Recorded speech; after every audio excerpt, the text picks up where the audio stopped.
The Serbian-American inventor Nikola Tesla remained celibate throughout his life. Some claim that he was attracted to men. In many modern societies, the idea of abstaining from carnal relations may seem absurd. After all, isn't physical intimacy one of the key ingredients for a healthy and satisfying life? Well, if that's the case, then we may have a problem, as the visibility of eroticism is constantly increasing. But according to recent statistics, people, especially young men, are having less sex than before. If we value sex so much and see it as a vital need, could we conclude that an increasing number of people are depriving themselves of something essential? But do we really need sex as much as we think? Or could it be beneficial for us to abstain from it? The purpose of this video is not to discourage physical love or shame those who engage in it. It is simply an exploration of the reasons for not partaking in the pleasure of pleasures.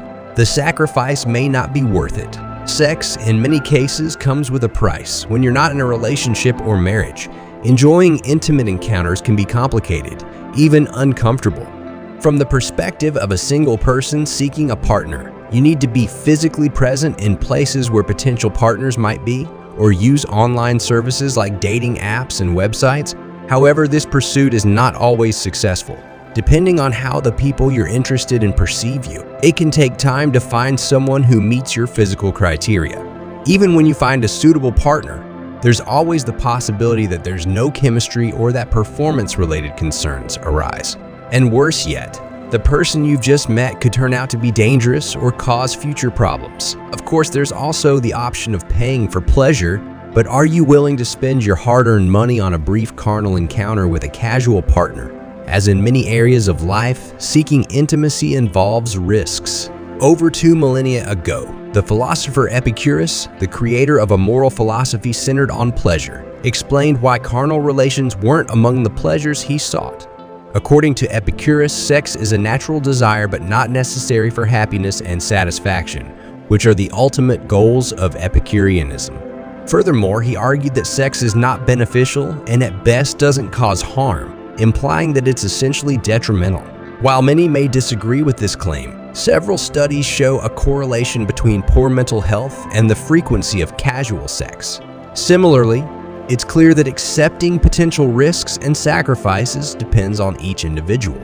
On the other hand, we can see how the Cynic philosopher Diogenes of Sinope expressed a more direct perspective on satisfying our carnal desires. When asked why he engaged in public, he simply replied, "I wish it were as easy to satisfy hunger by rubbing an empty stomach." The less you scratch, the less it itches for carnal satisfaction. The desire for carnal satisfaction is just an itch seeking relief. We can scratch it in 2 ways, by having relations or by following the Diogesian approach. However, as long as we keep scratching, the itch will persist and even worsen. As Buddha pointed out, Buddhist understanding of the mind shows us how desires work and how we can free ourselves from them. To understand this, we must first identify the reason why we experience these desires. From a Buddhist perspective, seeking sensuality is a way of escaping the persistent dissatisfaction with life. While sensual pleasures are natural and innate, we also tend to abuse them to numb certain pains, which makes these desires stronger. So, the more we scratch, the more it itches. Scratching may provide temporary relief, but the itch of desire comes back stronger and more intense over time. Many people we consider to have a healthy sex life may constantly be under the pressure of their own desires.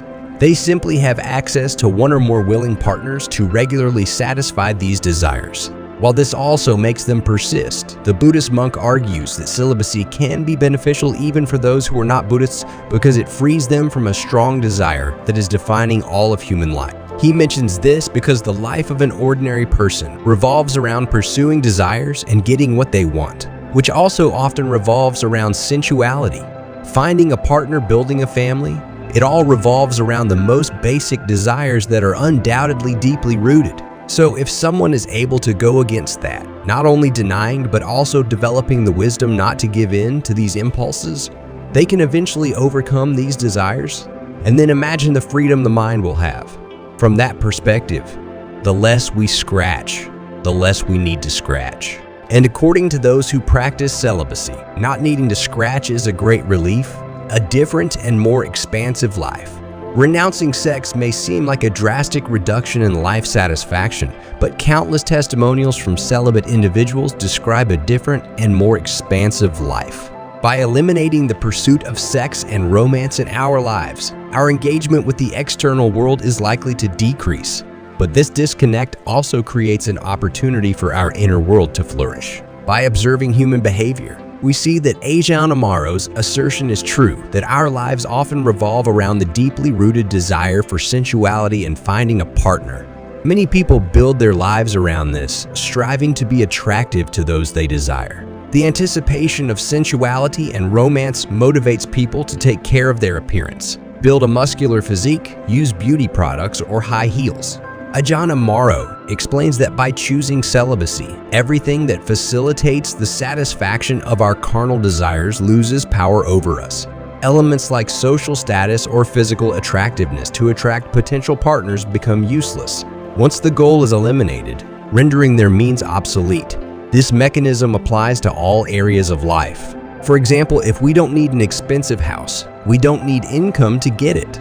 If we don't seek status or prestige, we don't strive to impress others. By not desiring something, we can reclaim a significant amount of energy that can be used in other aspects of our lives. Supposed sexual transmutation. While popular among women, the Serbian-American inventor Nikola Tesla remained celibate throughout his life. Some claim that he was attracted to men, but this belief reflects a misunderstanding of why a man might not be interested in women who attract him. However, Nikola understood that there's more to life than copulating and procreating. Previously, Tesla was known to be a womanizer and compulsive gambler, but he had to exercise self-control over his desires.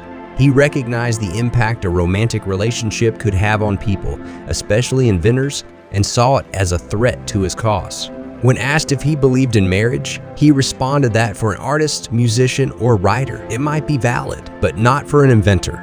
He didn't consider the first three needed to be inspired by a woman's influence and driven by her love for higher achievements. But an inventor must have an intense, passionate nature with a wild quality that, if surrendered to a woman he loves, would give everything for her, taking him away from his professional field. He argued that few great inventions could be attributed to married men. However, it wasn't just the absence of distractions that contributed to his success. Tesla also claimed that abstinence played an essential role in his creativity. Through his celibacy, he supposedly managed to explore what is known as sexual transmutation, converting his sexual energy into creative energy. While the validity of this theory is controversial and its role in Tesla's life remains undefined, there are anecdotal pieces of evidence that people benefit from abstaining from sexual satisfaction. The famous no-fap movement is an example where many men, and to a lesser extent women, report experiencing so-called superpowers after periods of abstaining from masturbation. Another curious fact is that the legendary boxer Muhammad Ali abstained from sexual relations for 2 months before a big fight, claiming it made him unbeatable in the ring. Similarly, the famous singer Lady Gaga decided to abstain in 2010 to protect her creativity. On the other hand, the American philosopher Henry David Thoreau also praised celibacy in his book Golden, considering it the flowering of man and describing how the energy of sensuality can be transmuted into vigor and inspiration. It can't be stated whether sexual transmutation is a myth or not, but it sounds like a valuable potential benefit and another reason to avoid activity between the sheets. However, when observing human nature, it's likely that sexual desire will persist since it's essential for the survival of our species, not to mention how pleasurable it can be. The Buddhist monk acknowledges that, despite the benefits of celibacy, most people probably won't engage in this practice simply because it's too challenging. Thank you for watching and subscribe to our channel.